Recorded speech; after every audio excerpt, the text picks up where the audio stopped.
Global tech के YouTube channel पर एक बार फिर से आप सभी का स्वागत है। उम्मीद करते हैं कि आप सभी का तैयारी बेहतर चल रहा होगा और आप अच्छे से समझ के क्लास कर रहे होंगे प्रॉपर। यह पार्ट 7 है। इससे पहले 6 क्लास हो चुकी हैं जिनका प्लेलिस्ट बना दिया गया है ग्लोबल टेक के यूट्यूब चैनल पर। वहां से जाकर आप लोग आसानी से कोई भी क्लास देख सकते हैं। और पीडीएफ डाउनलोड करना है तो इस वेबसाइट का यूज करिए।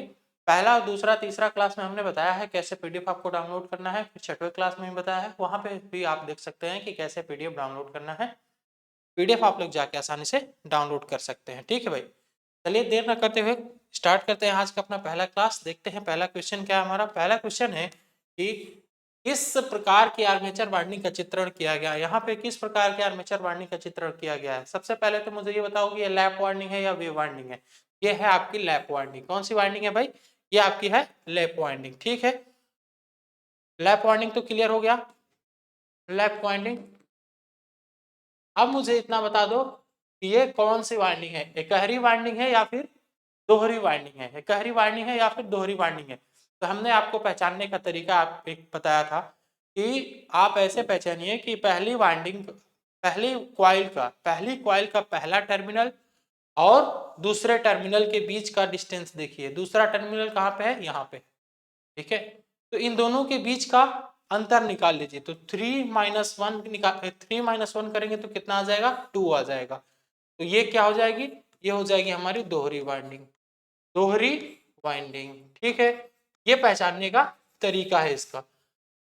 सिंपलेक्स वाइंडिंग या फिर एकहरी वाइंडिंग के में क्या होगा? ये अंतर एक आएगा। जैसे हमने यहाँ पे एक एग्जांपल लिया है आपका एकहरी वाइंडिंग का। तो देखिए इसका ये कॉइल फर्स्ट है हमारी। कॉइल फर्स्ट का पहला टर्मिनल यहाँ पे है, दूसरा टर्मिनल यहाँ पे है। तो 2 - 1 हमने किया यहाँ पे, तो कितना आ गया मेरे भाई? ये 1 आ गया। इसका मतलब क्या है कि ये एकहरी वाइंडिंग है। दोहरी वाइंडिंग कैसे हुआ? ये 3 - 1 किया हमने तो 2 आया, तो इसका मतलब है हमारी दोहरी वाइंडिंग है। यही यदि ये वाला टर्मिनल आके यहाँ पे 4 पे रहता तो 4 - 1 करते तो कितना आता? 3। इसका मतलब हो जाता कि हमारी जो वाइंडिंग है वो तेहरी वाइंडिंग है।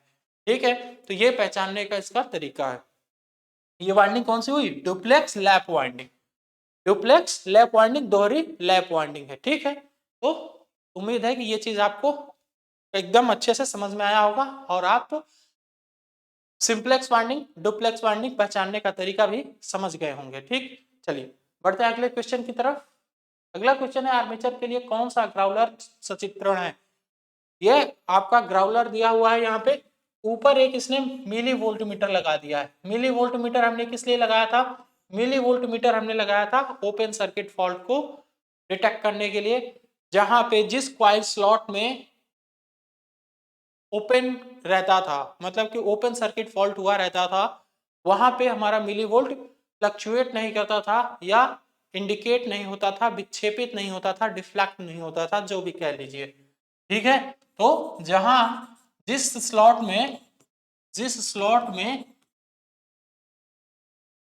ओपन टर्मिनल होता है, ओपन टर्मिनल या open open open circuit fault हुआ रहता है उस स्लॉट में मिली वोल्ट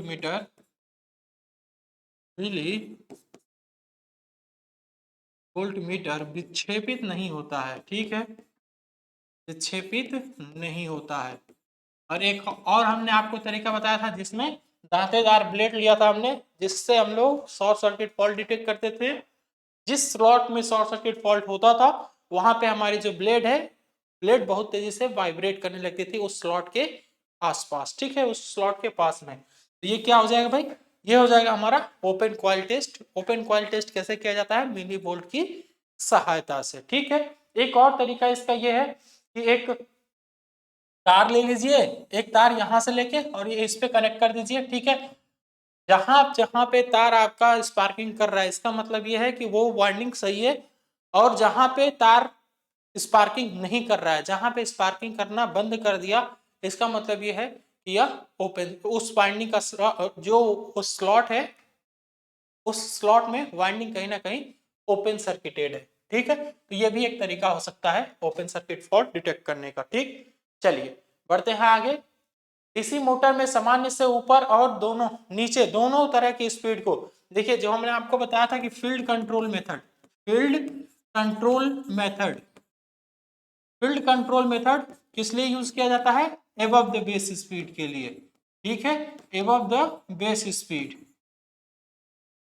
बेस स्पीड क्या होता है ये हमने आपको बताया था, जैसे कि आपकी मोटरसाइकिल की चाल मान लीजिए कि आप हमेशा 50 की स्पीड से चलाते हो, वो हो गया आपकी बेस स्पीड।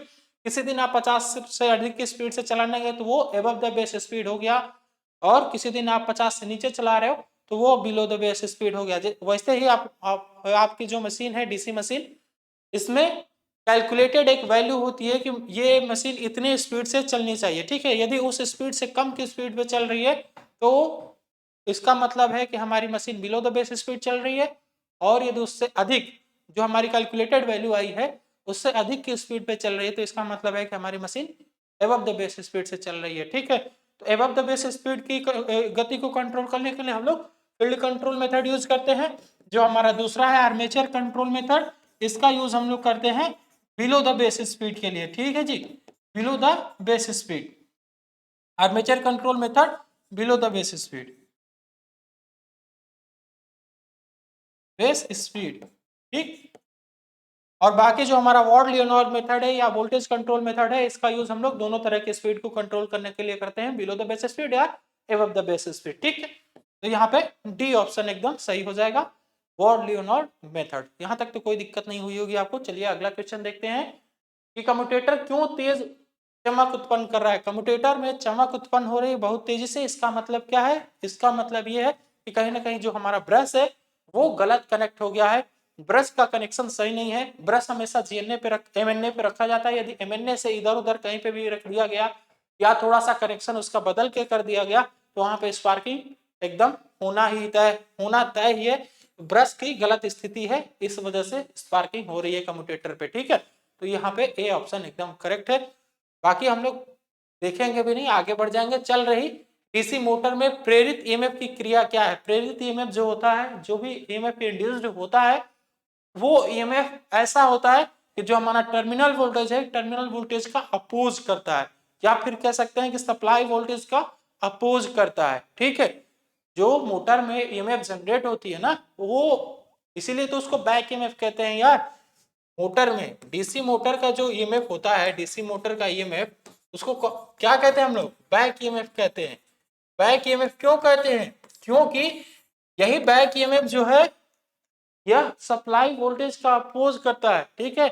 और इसी बैक ईएमएफ की वजह से आपकी मोटर भी रोटेट कर रही है, ठीक है जी। तो यहाँ पे अपोज द अप्लाइड वोल्टेज कहीं पे ऑप्शन दिया है, यस दिया है बी ऑप्शन में, तो ये अपोज द अप्लाइड वोल्टेज बिल्कुल करेक्ट हो जाएगा, ठीक है। चलिए अगला देखते हैं हम लोग। आपके सामने ये एक ग्राफ दिया हुआ है जहां पे इसने टॉर्क स्पीड कैरेक्टरिस्टिक्स ड्रॉ की है, टॉर्क स्पीड कैरेक्टरिस्टिक्स खींचा है और आपसे पूछ लिया है कि ये मोटर कौन सी मोटर का ग्राफ है। तो देखिए ये कर्व ऐसे बना हुआ है, मतलब शुरू में तो आपको दिख रहा होगा कि शुरू में अधिक है स्पीड, लेकिन फिर ये घटता जा रहा है और एक आगे चल के कांस्टेंट स्पीड से चल रहा है। तो ये नेचर किसकी होती है? ये नेचर होती है कम्युलेटिव कंपाउंड मोटर की, कम्युलेटिव कंपाउंड मोटर, ठीक है जी। कम्युलेटिव कंपाउंड मोटर की कैरेक्टरिस्टिक्स है। जो हमारे डीसी शंट मोटर है इसकी कैरेक्टरिस्टिक्स कैसी होती है? तो इसकी कैरेक्टरिस्टिक्स स्पीड टॉर्क कैरेक्टरिस्टिक्स कुछ ड्रॉपिंग नेचर की होती है, ठीक है। यहाँ पे टॉर्क होता है हमारा, यहाँ पे होता है हमारा स्पीड, ठीक है। तो ये होता है शंट मोटर का स्पीड कैरेक्टरिस्टिक्स, ठीक। चलिए 4 बिंदु स्टार्टर में होल्डिंग कॉइल से जुड़े प्रतिरोध का उद्देश्य क्या है? जो हमारा 4 पॉइंट स्टार्टर है, हमने आपको पीछे फिगर दिखाया था इससे पहले वाली क्लास में, उसमें जो होल्ड कॉइल है, होल्ड कॉइल का मेन काम यही होता है। होल्ड कॉइल का मेन काम ये होता है कि जो हमारा स्टार्टर है, स्टार्टर का हैंडल आ रहा है तो उसको पकड़ के रखे, उसको पकड़ के रखे, और जैसे ही सप्लाई कट होती है तुरंत होल्ड कॉइल उस हैंडल को छोड़ देती है और हमारा स्टार्टर पुनः प्रारंभिक स्थिति में आ जाता है, ठीक है।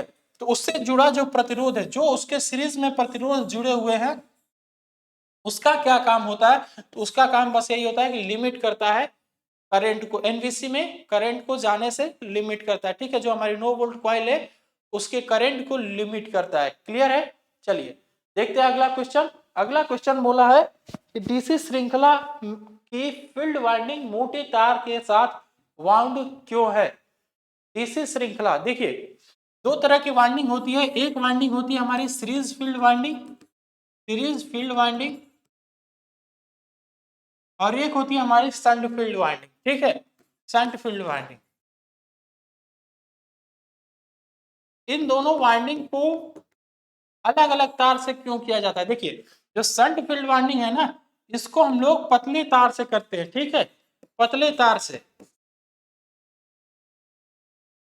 इसमें फेरों की संख्या अधिक होती है, फेरों की संख्या अधिक होती है, ठीक है जी। अच्छा, इसमें यदि पतला तार है तो इसका प्रतिरोध भी अधिक हो जाएगा, जाहिर सी बात है कि इसका प्रतिरोध अधिक हो जाएगा, ठीक है जी, प्रतिरोध अधिक होता है। लेकिन अब इसका जो इंडक्टेंस है, इंडक्टेंस, इंडक्टेंस क्या होगा? इंडक्टेंस कम होगा या अधिक होगा? इसका इंडक्टेंस अधिक हो जाता है, ठीक है जी, इंडक्टेंस अधिक होता है, ठीक है। तो ये हो गया हमारा पैरेलल के मतलब शंट फील्ड वाइंडिंग के लिए। सीरीज फील्ड वाइंडिंग के लिए देखिए यहाँ पे सीरीज फील्ड वाइंडिंग मोटे तार से किया जाता है, ठीक है, मोटा तार, फेरों की संख्या कम होती है, फेरों की संख्या कम होती है, ठीक है। तीसरी बात, प्रतिरोध, प्रतिरोध कम होता है, प्रतिरोध कम होता है, क्यों? क्योंकि हमने मोटा तार यूज कर लिया है, और हम जानते हैं कि R directly proportional to L और inversely proportional to A, inversely proportional to A. यदि ए के इनवर्सली प्रोपोर्शनल है तो एरिया बढ़ेगा तो रेजिस्टेंस घटेगा ही घटेगा, ठीक है। और इसका जो इंडक्टेंस होगा, इंडक्टेंस इसका कम होगा इसकी अपेक्षा में, ठीक है। तो इतनी बातें सीरीज फील्ड वाइंडिंग और शंट फील्ड वाइंडिंग के बारे में नोट कर लीजिए। सीरीज फील्ड वाइंडिंग कहने का मतलब ये है कि ये सीरीज में जुड़ेगा आर्मेचर के साथ, शंट फील्ड वाइंडिंग कहने का मतलब है कि ये आर्मेचर के साथ शंट में जुड़ेगा, समांतर में जुड़ेगा। अब आपसे क्वेश्चन में पूछा है डीसी श्रृंखला मोटर की फील्ड वाइंडिंग मोटी तार के साथ वाउंड क्यों है? मोटी तार के साथ वाउंड इसलिए किया जाता है कि इसको आर्मेचर के साथ सीरीज में जोड़ना होता है। आर्मेचर के साथ यदि सीरीज में जोड़ेंगे तो जितनी भी आर्मेचर करंट होगी पूरी की पूरी करंट इस वाइंडिंग से होकर गुजरेगी। यदि आर्मेचर करंट, पूरी आर्मेचर करंट इस वाइंडिंग से होकर गुजरेगी तो इस वाइंडिंग का जो इस वाइंडिंग का जो तार होना चाहिए वो मोटा होना चाहिए। यदि मोटा नहीं रहेगा तो यहाँ पे तार खराब होने के चांसेस ज्यादा हैं या वाइंडिंग हमारी जलने की संभावना ज्यादा है, ठीक है। To regulate field voltage to carry the load current, जी हाँ, लोड करंट को कैरी करने के लिए, क्योंकि पूरी की पूरी करंट इसी वाइंडिंग से होके गुजरती है, ठीक है। तो to carry the load current, यहाँ पे बी ऑप्शन एकदम सही हो जाएगा। आगे बढ़ते हैं। डीसी श्रृंखला मोटर का गति नियंत्रण किस प्रकार का है? ये डीसी सीरीज मोटर का स्पीड कंट्रोल है, और यहाँ पे आपको दिख रहा है कि जो हमारे सीरीज फील्ड वाइंडिंग होती है उसको दो पार्ट में ब्रेक करके इसने पैरेलल में जोड़ दिया है। तो ये क्या हो जाएगा? ये फील्ड पैरेलल मेथड हो जाएगा, फील्ड पैरेलल मेथड, यहाँ पे ये ऑप्शन एकदम सही हो जाएगा, ठीक है जी। चलो देखते हैं अगला क्वेश्चन। कतरनी मशीनों के लिए कौन सी प्रकार की डीसी मोटर उपयुक्त है? कतरनी मशीनों के लिए, कतरनी मशीनों के लिए हम लोग कौन सा यूज करते हैं भाई? हमने आपको बताया है कि स्पीड कांस्टेंट हो और लोड वेरिएबल हो। जहां पे भी स्पीड कांस्टेंट हो और लोड वेरिएबल हो तो वहां पे हम लोग कम्युलेटिव कंपाउंड मोटर का यूज करते हैं। जो कतरनी मशीन है हमारी, जो हमारी शेयरिंग मशीन है, शेयरिंग मशीन का शेयरिंग मशीन भी कम्युलेटिव कंपाउंड मोटर ही होती है, क्योंकि यहाँ पे भी लोड वेरिएबल होता है लेकिन स्पीड कांस्टेंट बनी रहनी चाहिए, ठीक है जी। तो इसलिए हम लोग कम्युलेटिव कंपाउंड का यूज करते हैं। बाकी जो हमारी संट मोटर है, संट मोटर का यूज हम लोग लेंथ मशीन में करते हैं, ये हमने आपको ऑलरेडी बता रखा है। और जो हमारी सीरीज मोटर है इसका यूज हम लोग कर्षण में करते हैं, ठीक है, ट्रैक्शन सिस्टम में। जो हमारे डिफरेंशियल कंपाउंड मोटर है इसका यूज हम लोग वेल्डिंग पर्पज के लिए करते हैं। ठीक है जी, वेल्डिंग प्रक्रिया के लिए इसका यूज किया जाता है, चाहे हमारा आर्क वेल्डिंग हो चाहे हमारा जो भी वेल्डिंग हो। तो वेल्डिंग प्रक्रिया के लिए डिफरेंशियल कंपाउंड और लिफ्ट सर्किट के लिए हमारा कम्युलेटिव कंपाउंड, शंट जो है लेंथ मशीन में, और ट्रैक्शन सिस्टम के लिए हमारा सीरीज मोटर यूज किया जाता है। ठीक है, चलो कहाँ डीसी मिश्रित मोटर को प्राथमिकता दी जाती है? जो हमारी कम्युलेटिव कंपाउंड मोटर है इसका प्राथमिकता कहाँ पे दिया जाता है, बस यही आपसे क्वेश्चन में पूछा है। ठीक है, कंपाउंड मोटर का, कम्युलेटिव कंपाउंड नहीं, कंपाउंड मोटर का constant load requirement, constant speed requirement, high starting torque, constant speed under varying load, constant speed under varying load, यही हमने आपको कुछ देर पहले बताया कि कांस्टेंट स्पीड होनी चाहिए और लोड कैसी होनी चाहिए भाई, लोड वेरिएबल नेचर का होना चाहिए। ठीक है, तो वहां पे हम लोग कम्युलेटिव कंपाउंड का यूज करते हैं। ये आपको डी ऑप्शन में दिख रहा है। ठीक है, डी ऑप्शन में दिख रहा है। जहां पे कांस्टेंट स्पीड की रिक्वायरमेंट होती है वहां पे हम लोग कौन सा मोटर यूज करते हैं, डीसी शंट मोटर। ठीक है, डीसी शंट मोटर हम लोग डीसी शंट मोटर का यूज करते हैं जहां पे हमें कांस्टेंट स्पीड की रिक्वायरमेंट होती है। ठीक है, हाई स्टार्टिंग टार्क में हम लोग डीसी सीरीज मोटर का यूज करते हैं, डीसी सीरीज मोटर का हाई स्टार्टिंग टार्क जहां पे रिक्वायरमेंट होती है, सबसे अधिक स्टार्टिंग टार्क होती है डीसी सीरीज मोटर की। ठीक है, चलिए अब आगे बढ़े, आगे बढ़ते हैं। डीसी मोटर के लिए स्टार्टर की क्या आवश्यकता है? डीसी मोटर के लिए स्टार्टर की आवश्यकता है to limit the starting current, to limit the starting current. Starting current की कहीं पे बात किया है, नहीं बात किया होगा तो आर्मेचर करंट वाला ऑप्शन हम लोग टिक करेंगे। लिमिट द आर्मेचर करंट एकदम सही हो जाएगा यहाँ पे, लिमिट द आर्मेचर करंट। ठीक है,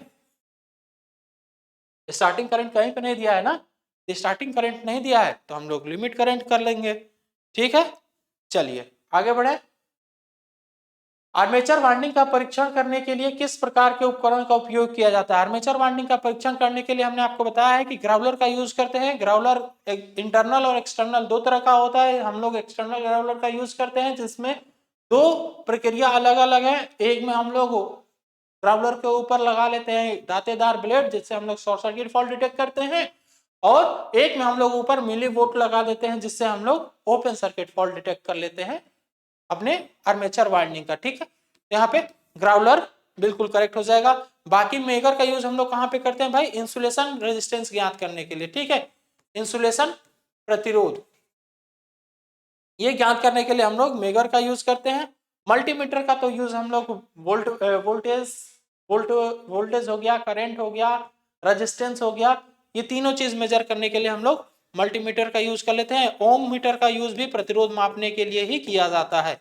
ठीक है, ओम मीटर का यूज भी हम लोग प्रतिरोध मापने के लिए करते हैं, इसका यूज भी हम लोग प्रतिरोध मापने के लिए करते हैं, इसका वोल्टेज करंट प्रतिरोध तीनों के लिए करते हैं। ग्राउलर का यूज हम लोग करते हैं वाइंडिंग का फॉल्ट डिटेक्ट करने के लिए। ठीक है, 3 पॉइंट स्टार्टर के होल्डिंग कॉइल को शंट फील्ड के साथ श्रृंखला में क्यों जोड़ा जाता है? 3 पॉइंट स्टार्टर को के होल्डिंग कॉइल को शंट फील्ड के साथ श्रृंखला में क्यों जोड़ा जाता है? शंट फील्ड के साथ श्रृंखला में जोड़ा जाता है, ये आपने पीछे फिगर में देखा था। ठीक है, इससे पहले वाली क्लास में हमने आपको 3 पॉइंट स्टार्टर का फिगर दिखाया था जहां पे जो हमारी होल्डिंग कॉइल है वो सीरीज में जुड़ी थी शंट फील्ड कॉइल के साथ। यही हमारा लास्ट क्वेश्चन भी था। ठीक है, तो वो क्यों जुड़ा होता है भाई? To limit the load current, load current को लिमिट करने के लिए, या to run motor at low speed, to hold the handle plunger formally, to protect the motor from higher speed, to protect the motor from high speed. ठीक है, वहां पे option दिया हुआ था, इससे पहले भी एक क्वेश्चन आ चुका है, वहां पे ऑप्शन दिया था कि यदि शंट फील्ड वाइंडिंग कहीं पे टूट जाती है या उसमें कहीं ओपन सर्किट फॉल्ट हो जाता है तो उससे बचने के लिए होता है हमारा, उससे बचने के लिए हम लोग सीरीज में जोड़ते हैं कि तुरंत मोटर को क्या करा दे, बंद करा दे। ठीक है, यदि वो ऑप्शन में नहीं दिया हुआ है तो हमारा ये वाला ऑप्शन बिल्कुल करेक्ट हो जाएगा। यहाँ पे कोई दिक्कत, यहाँ पे कोई दिक्कत नहीं होनी चाहिए। बाकी हम लोग देखते हैं अगला क्वेश्चन। आज जो हमारा आज का लास्ट क्वेश्चन है, किसी यौगिक मोटर की विशेषताओं के बिना बदले DOR बदलने के लिए सबसे अच्छी विधि क्या है? सबसे पहली बात कि यहाँ DOR क्या है, सबसे पहली बात कि DOR क्या है, यही बहुत लोगों को नहीं समझ में आएगा, तो यहाँ पे इसका फुल फॉर्म लिख लीजिए कि direction of rotation, direction of rotation, ठीक है। मतलब कि मशीन के घूमने की दिशा आपको बदलनी है, मशीन के घूमने की दिशा ऐसी बदलनी है कि उसकी विशेषताओं में, मतलब उसका जो कैरेक्टरिस्टिक्स है उसमें कोई परिवर्तन ना हो। तो ऐसा कौन सा विधि है? हमने आपको बताया था कि दो तरीका है स्पीड, मोटर की स्पीड को बदलने का। एक है कि आप आर्मेचर करंट को बदल दीजिए, दूसरा है कि आप फील्ड के टर्मिनल को बदल दीजिए। दोनों में से किसी एक मेथड का यूज किया जाता है। और हम लोग आर्मेचर करंट की जब डायरेक्शन बदल देते हैं तो उसमें मोटर के कैरेक्टरिस्टिक्स में बहुत ज्यादा परिवर्तन नहीं आता है, मोटर हमारी आराम से चलती है। लेकिन यदि फील्ड टर्मिनल को बदलेंगे तो वहां पे उसकी विशेषता में थोड़ी सी परिवर्तन आ जाती है, उसके कैरेक्टरिस्टिक्स में परिवर्तन आ जाता है, ठीक है। तो चेंज आर्मेचर करंट डायरेक्शन, यहाँ पे ए ऑप्शन एकदम करेक्ट हो जाएगा। दो तरीका होता है मोटर के घूमने की दिशा बदलने का, एक आर्मेचर करंट मेथड होता है, एक फील्ड टर्मिनल मेथड होता है।